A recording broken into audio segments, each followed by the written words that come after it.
Hey church, and welcome to this week's small group. This week we've got a whole new series, we've got a whole new background, and so to celebrate that, we're going to start out with a couple of questions for your small group. First question, do you agree that it is impossible to be a committed follower of Jesus Christ and remain financially irresponsible at the same time? Why or why not? And the second question is, what are some of the things that cause people to become financially unbalanced in their life?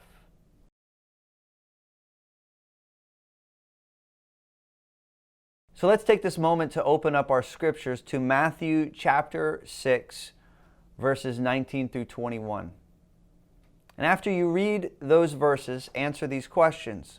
According to these verses, why is it foolish to chase after earthly treasures?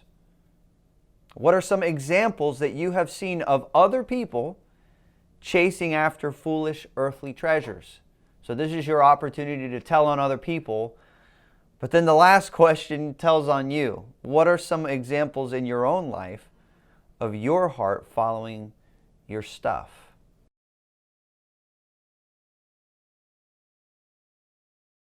At the end of the day, I hope you came to the conclusion that earthly treasures just don't last.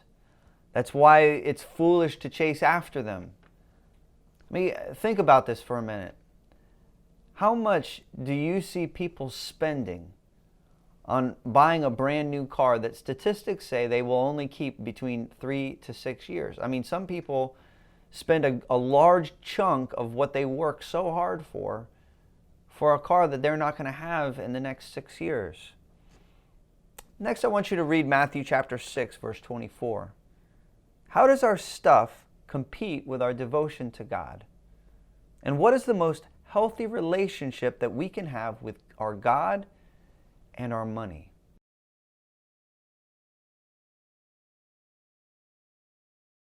I believe that the most healthy relationship that we can have is when our money serves us as we serve God. Let me say that again. The most healthy kind of relationship is when our money serves us and we serve God. You see, you can't serve your money and serve God at the same time. And money was never intended for us to serve it. It was supposed to be serving us. When it comes to your finances, what do you think God wants for you? As opposed to what most people say that God wants from you. So I want you to let go of anything some other pastor told you or some other person. What do you think God wants for you when it comes to your finances? And how easy is it for you to trust God with your finances, and why?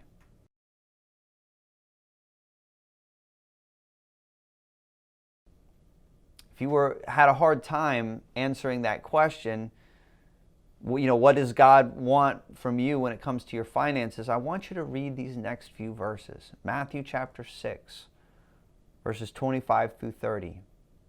And answer these questions. According to these verses, what are some of the benefits of trusting God with our finances? And what are some of the consequences of not trusting God with our finances?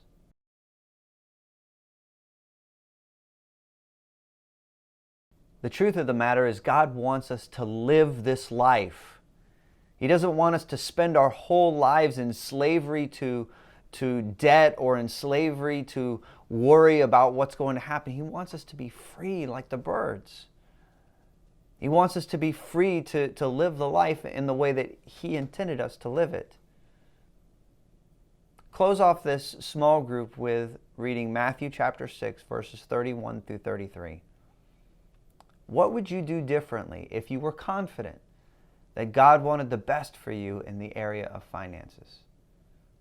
And what would you like to see happen in your finances as a result of this study that we're doing right now?